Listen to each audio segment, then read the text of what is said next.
Hello, all my beautiful individuals out there.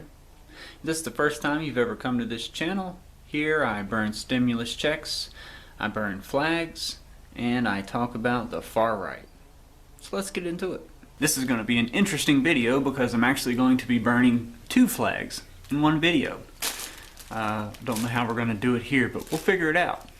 I already did a video where I burned the fascist flag, and so now I'm going to do a video where I burn socialist flags. So the first one will be the German National Socialist flag.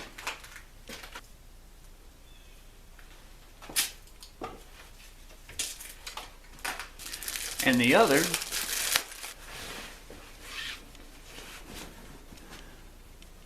will be the Italian Socialist Republic flag.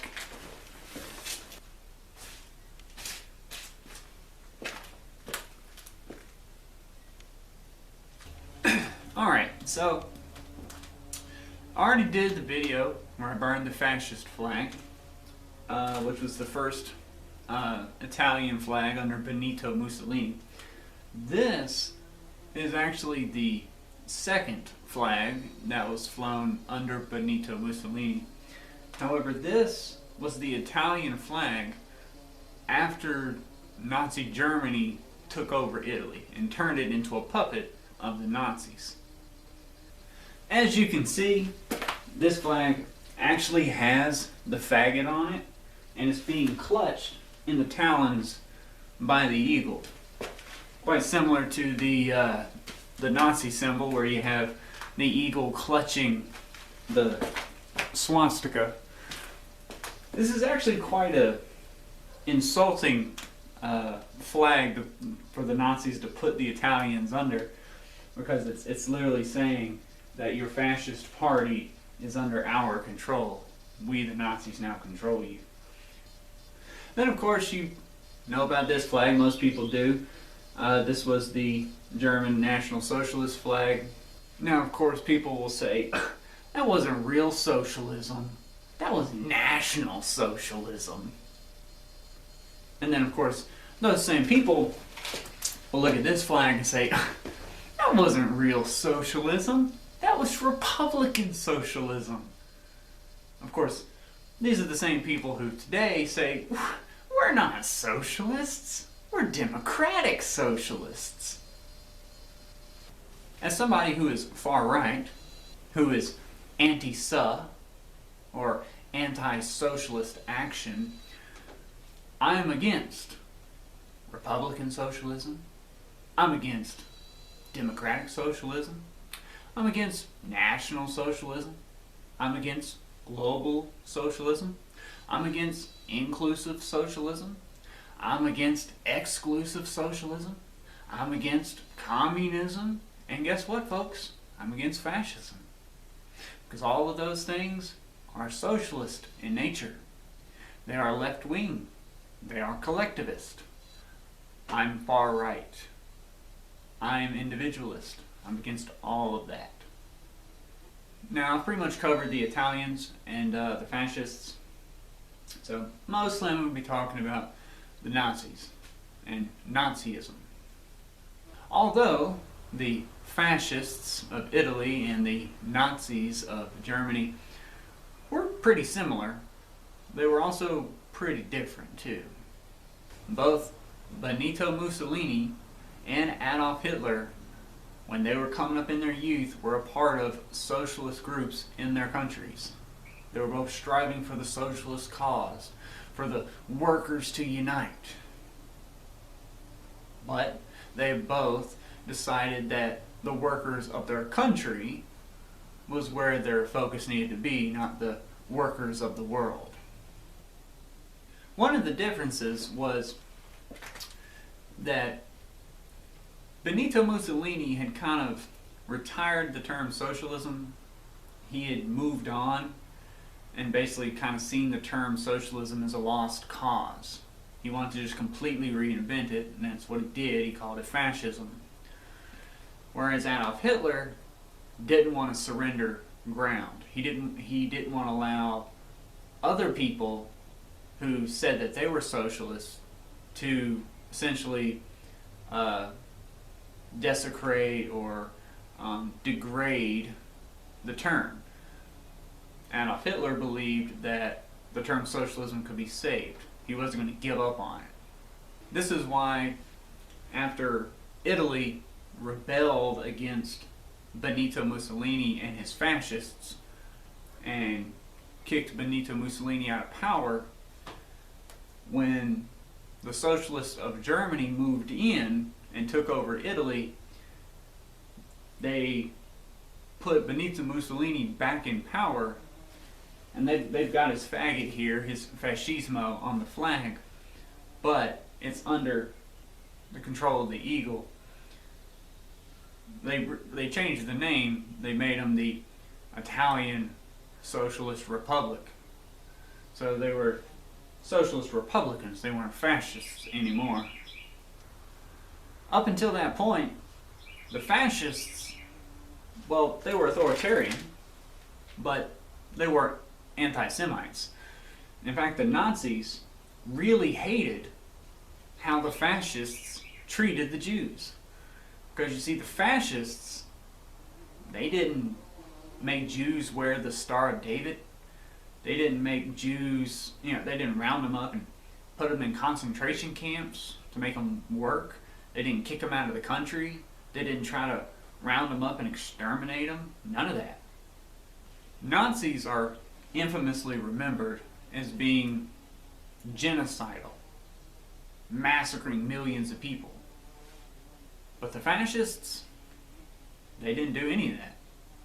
They beat the hell out of some people who disagreed with them politically. And there were some people who were killed because of some type of traitorous label put on because they rebelled against the fascist government or whatever. But that kind of goes par for the course when you have an authoritarian, far leftist government. It wasn't until the Nazis turned Italy into a puppet of the Nazi regime that the fascists were forced into doing things against the Jews. And even then, they still didn't round them up and mass exterminate them. I'm going to step over here to the side and let you look at these flags one last time while I finish up what I got to say. Frederick Engels, Karl Marx, Joseph Stalin, Nikolai Lenin, Benito Mussolini, Mao Zedong, Adolf Hitler. All of these men wanted to see the downfall of capitalism. They hated individualism. They hated capitalism. But the Nazis had one unique take, one thing different about them from all the others, and that was they hated the Jews. And they wanted the Jews to be eradicated. But why? Why did they hate the Jews? Adolf Hitler and subsequently the Nazis are always painted simply as these racists who just mindlessly hated the Jews. But you have to understand, their hatred of the Jews was a scapegoat. The reason Adolf Hitler hated the Jews was because he was so anti-capitalism. He saw a problem in his country with these ruling elites, these rich, wealthy people. And he saw them being rich and being wealthy because of capitalism. And he believed that these individuals were putting themselves and their own benefits above the collective of his nation. But he saw this as a side effect of the Jews. To all you people who talk about, you must respect how a person self-identifies. Okay, well, Adolf Hitler self-identified as a socialist. And if you go against how he self-identifies and how he feels on the inside, well, that would make you a bigot, and yikes, it's not a good look. But in all seriousness, Adolf Hitler was a socialist. He was a proud socialist. Adolf Hitler believed that if you claimed to be a socialist, but you were not an anti-Semite, you were not a genuine socialist. Adolf Hitler wanted to see the downfall of capitalism. But he believed that capitalism was a belief, that it was an ideology, and that it existed externally because it existed internally. That you couldn't get rid of capitalism if you didn't first get rid of the people who held the beliefs of capitalism. A similar example would be like in the Bible, where you have the dragon or the devil wanting to get rid of the institution of the church, or known as the woman. Okay, so the dragon wants to get rid of the woman, the devil wants to get rid of the church, but he realizes he can't do that. Every time he tries, the world opens up and consumes the flood that tries to sweep away the woman. And so what happens in the Bible, it tells the story of how the dragon becomes furious and decides to give up on the woman and go off to make war on her offspring, those who are Christian. It's the same concept. The church would not exist if Christians didn't exist. In Adolf Hitler's mind, capitalism wouldn't exist if the Jews didn't exist. Adolf Hitler believed that he was an anti-Semite because he was a socialist. And if he was to be successful in his quest to overthrow the institution of capitalism, then he first had to overthrow those who benefit from and worship its institution, the Jews. This goes back to this mindset that Jews are obsessed with money, and that Jews are greedy and stingy and all of these things. I had to print off a couple of little quotes here, so I'm going to read just a tiny bit, but here's a couple of quotes from Adolf Hitler. The German nationalist state, which pursued this goal from the beginning, will work tirelessly for the realization of a program that will ultimately lead to a complete elimination of class differences and the creation of a true socialist community. End quote. Another quote from Adolf Hitler, quote, "To put it quite clearly, we have an economic program. That program demands the nationalization of all public companies. In other words, socialization, or what is known here as socialism. The basic principle of my party's economic program should be made perfectly clear, and that is the principle of authority. The good of the community takes priority over that of the individual, but the state should retain control. Every owner should feel himself to be an agent of the state. It is his duty not to misuse his possessions to the detriment of the state or the interests of his fellow countrymen. That is the overriding point. The Third Reich will always retain the right to control property owners." End quote. So as you can see, Adolf Hitler, he was a diehard socialist. He wasn't far right. He wasn't even right. Hell, he wasn't even a centrist, which is just a nationalist. He was a national socialist. So he wasn't just left, he wasn't just far left, he was an extreme leftist. He was an authoritarian. He hated the individual. He hated capitalism. He hated individual liberties. He was all about the collective. He was all about the community. Adolf Hitler spoke of the division of profits. You know, redistribution of wealth. You ever heard that term before? Hitler spoke about how Germany needs to adopt the principle that common utility precedes individual utility. He went on, he spoke about how they need to enact, quote, a struggle without consideration against those whose activity is injurious to the general interest. Which is just a fancy old way of saying, start a merciless political and physical revolution against individuality and eat the rich. That's basically all he wanted. Does that mean that since Adolf Hitler was a socialist, that he was also a communist? No. Now I know that Nikolai Lenin or Vladimir Lenin said that the goal of socialism is communism. And I know that Karl Marx said that you first have a capitalist society and then you put in socialist policies until it becomes a socialist society. But this is just a transitional phase between the fall of capitalism and the inevitable rise of a communist state.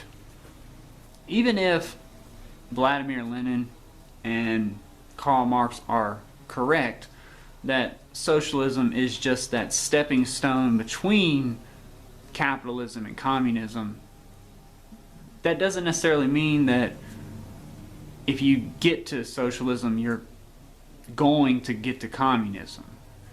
It's like saying North Carolina is just a stepping stone from South Carolina to Virginia. Well, you can just live in North Carolina. Just because you're in North Carolina doesn't mean you're eventually just going to become a Virginian. As your society moves left or right or around the political wheel, you can stop wherever you want. But as for Adolf Hitler was firmly against communism. And a lot of people say, well, there you go. You just admitted it. Adolf Hitler was against communism. He wasn't a socialist. Now wait a minute. Didn't you say that socialism wasn't the same as communism? Who are you trying to fool? Karl Marx believed capitalism, then socialism, then communism. For the record, I haven't read this anywhere, but this is my understanding of what Adolf Hitler believed. I believe that Adolf Hitler believed that it actually went like this: socialism, communism, capitalism. Here's why. Adolf Hitler, his number one goal was to defeat capitalism. And he believed the way to do that was to defeat the Jews. However, he believed the Trojan horse, the bait and switch, was communism. That it was the laced Kool-Aid to trick you into it. Now you might be racking your brain trying to figure out how that is. I'll explain. Adolf Hitler, as a collectivist, believed that a society was a nation state and that the collective was the nation, and they took care of themselves, and everything inside the border was a community, was a collective, and they worked for the greater good, the common good of that community, of that collective. But then people would begin to infect or inject a very dangerous laced ideology called communism, which was this idea that all you people in that little collective bubble inside that border are no different than the people in other collectives outside your border. You may be in that one group, but all these other groups, they're just like you. It was this idea of multiculturalism, of globalism, of internationalism. And because of this, people would feel less threatened by the outside world, and they would lower their borders or lower their guard and begin to interact with people in other countries and allow them to come into their country. And it would blur the lines from one collective to another. And this, Adolf Hitler believed, was the window of opportunity that capitalists preyed on. Because once you lowered the borders, now the capitalists from another country could bring their businesses into your country. They could put their business in your country and run, in his case, the German businesses out of business. You take a business from another country and says, hey, embrace communism, everything's cool, lower the borders, it's all good, we're all the same. Hey, multiculturalism, equality.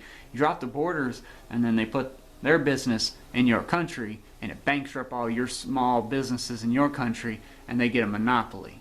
And they just spread to every country that lowers their borders. That was the belief of Adolf Hitler, and that is still the belief of people who fly this flag today, sadly, even in America.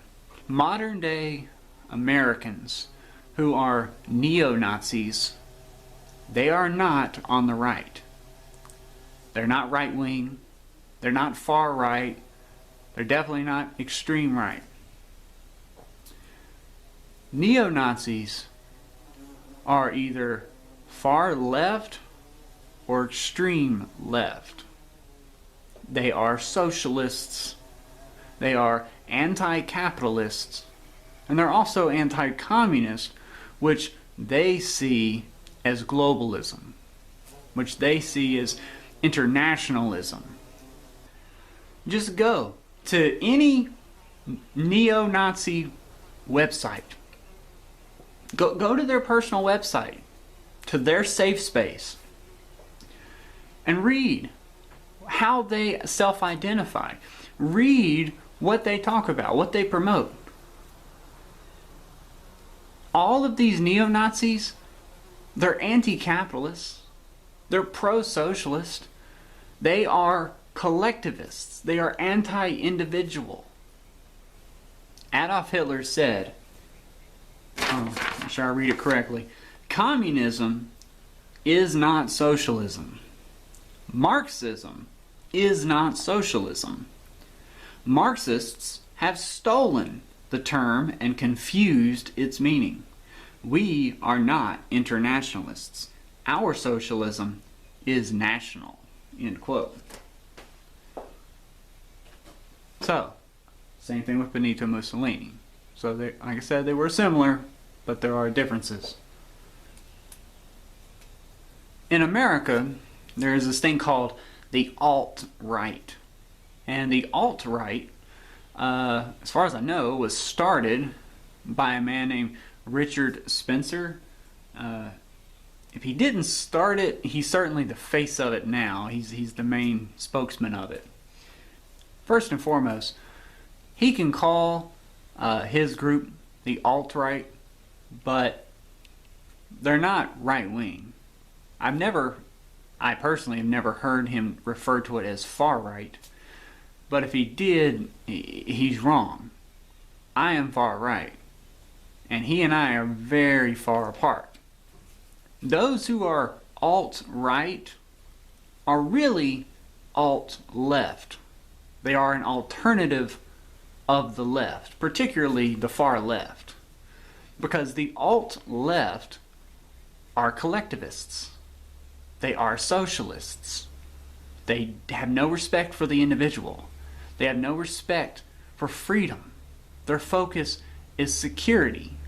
And they want that security by having authority. Go back to Hitler's quote. The basic principle of my party's economic program should be made perfectly clear, and that is the principle of authority. Extreme leftism, they're authoritarians. They want control. In America, we have Democrats and Republicans. And it doesn't matter if the Democrats say we want an all-powerful government so we can say you can do this and you can't do that. And then the Republicans then turn around and say, oh, we totally disagree. We want an all-powerful government, but we're going to say that these things are okay and these things are not okay. They're both wanting an all-powerful authoritarian government. Let me explain something. The de facto right-wing political stance is that you support guns. Okay? Well, if you think that the government should force everyone to own guns, whether they want it or not, the government says if you don't have a gun in your house, you're going to jail or whatever. That is not a right-wing stance, because you are not respecting their rights as an individual, their freedom of choice to say, I don't want a gun in my house. Don't you understand? That's authoritarian to tell someone you have to have a gun in your house, on your property, against your will. I said so because I'm your government and you must do what I say. That is not right-wing at all. That's not even right, let alone far right, and damn sure not extreme right. People like Richard Spencer, if you listen to his videos, if you listen to what he says, he speaks of collectivism. Richard Spencer, the face of neo-Nazis and alt-right people. And that's not an insult. That's how he identifies. He's very proud of what he represents and what he promotes publicly. Richard Spencer is a collectivist. He says all the time that when you think of the alt-right, understand that they are first and foremost an identitarian movement. He sees the collective of the white race. When you are a racist or a racialist, you are thinking collectively. You are thinking of this group, this community, this collective, this union. And you're saying that they're good or bad or whatever. Richard Spencer literally said freedom is just a vague bullshit concept. He literally said this in a speech.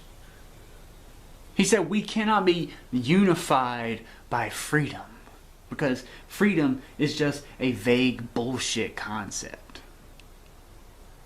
And he wants something concrete to unify us, like race or whatever. The man has no respect for freedom, for individual liberty. He just coattails on freedom of speech so that he can get his message out. But if his message got him authority and power, you know what he would do with it? He would take away your freedom of speech. He'd say, oh, you're part of this group that I don't like, you're not going to get freedoms. I hope that these videos are more than just the entertainment of watching me burn flags. I hope you're getting actual education from this. I hope you're learning from this. I hope you're learning things about the world, and more importantly, how people who are far right really believe, how we really think. There's millions of people who will point the finger and say, they're far right, and they're far right, and they're far right. But none of the people they point at will say, I am far right. And that's because the people who are pointing far right, those people, when they say that expression, far right, it is just this catch-all term for all these insults. Instead of giving a long list of ists and phobes, they just say you're far right. And they are completely insulting an entire school of thought. A school of thought that I hold dear. A school of thought that I've rooted my life on. It is the foundation of what makes me who I am. I said recently on social media, I would rather die with my principles than live without them.